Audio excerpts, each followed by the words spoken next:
Bad CVT transmission versus normal CVT behavior. What's actually failing and what isn't. A lot of people think their CVT transmission is failing when in reality it's just doing exactly what it was designed to do.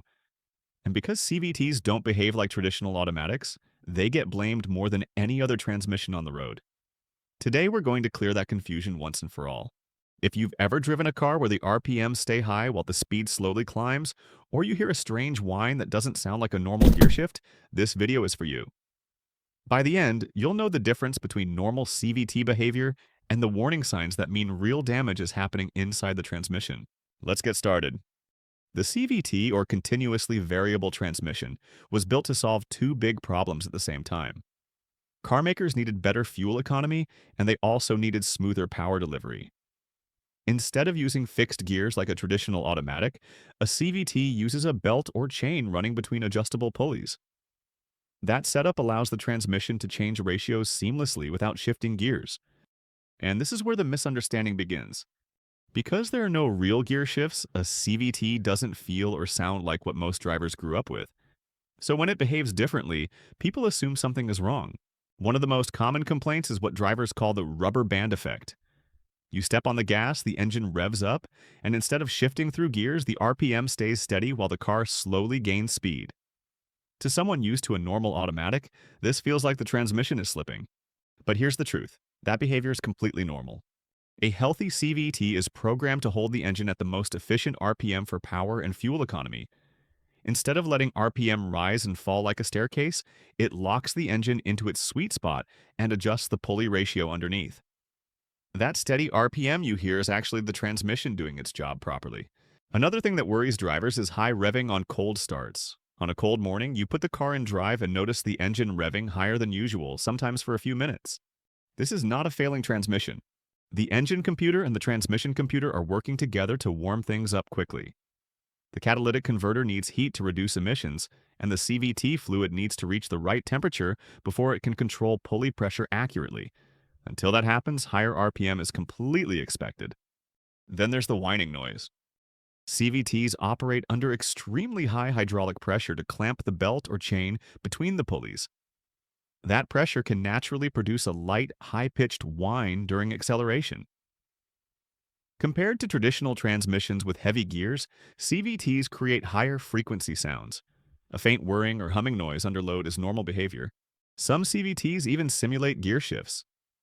Manufacturers know many drivers don't trust a transmission that never shifts, so they program artificial steps into the acceleration. When you feel a slight jolt or shift during hard acceleration, that's not a mechanical shift. It's software. All of that is normal. Now let's talk about what's not normal. When a CVT actually starts failing, the symptoms are very different, and once you know them, they're hard to miss. The biggest red flag is judder or shudder. This feels like driving over rumble strips when you accelerate.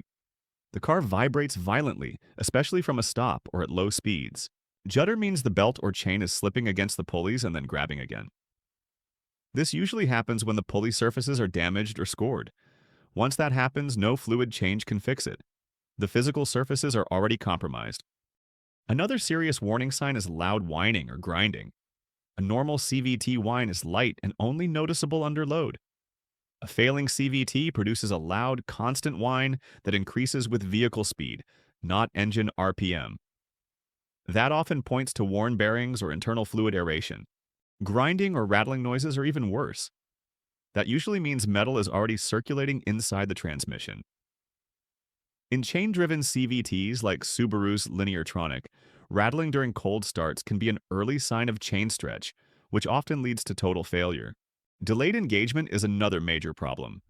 When you shift into drive or reverse, a healthy CVT should respond almost immediately. If it takes more than a couple of seconds, or it slams into gear after a delay, the hydraulic system is struggling to build pressure. That usually points to a worn pump or valve body issues. And then there's overheating. Heat is the #1 enemy of any CVT. When fluid temperatures get too high, the transmission goes into limp mode. RPMs are limited, power is reduced, and the car feels sluggish.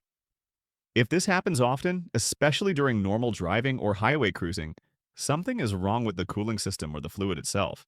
Before we continue, please like and share this video and subscribe to Auto VFix. It really helps the channel grow and allows us to keep breaking down car problems in plain language. Now let's talk about how technicians actually confirm CVT failure. One of the first things checked is fluid condition. Healthy CVT fluid is usually clear with a specific tint, depending on the manufacturer. A light shimmer from microscopic wear particles is normal. That's just break-in wear. But dark or black fluid tells a different story. That means the fluid has overheated and broken down. If there are visible metal shavings or chunky debris on the pan magnets, internal damage has already occurred. Diagnostic trouble codes also tell a lot.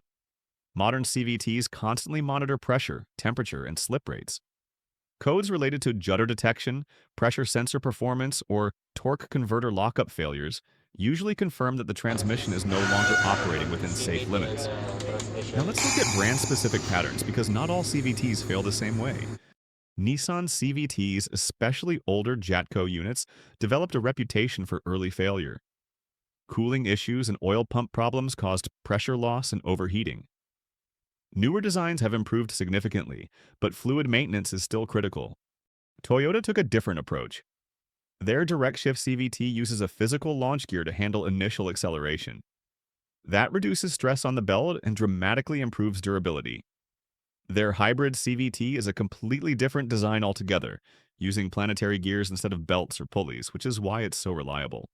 Subaru's Lineartronic CVTs use chains instead of belts, giving them higher torque capacity. However, valve body solenoids and torque converter lockup issues are common as mileage increases. Honda CVTs are smooth and efficient, but extremely sensitive to fluid condition. Neglected fluid changes are the fastest way to trigger shutter problems in Honda units. So how do you keep a CVT alive?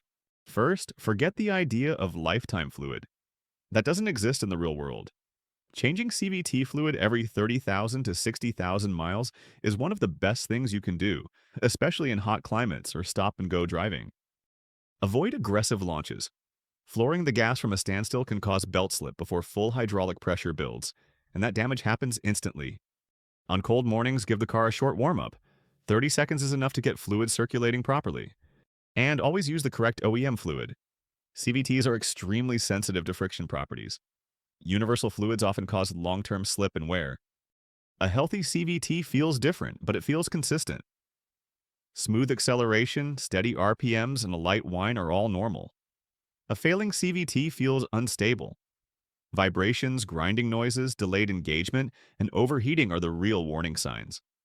Understanding the difference can save you thousands of dollars and prevent unnecessary transmission replacements. If this video helped you understand your CVT better, let us know in the comments what vehicle you're driving. And if you want more real-world car repair explanations, make sure you're subscribed to Auto VFix.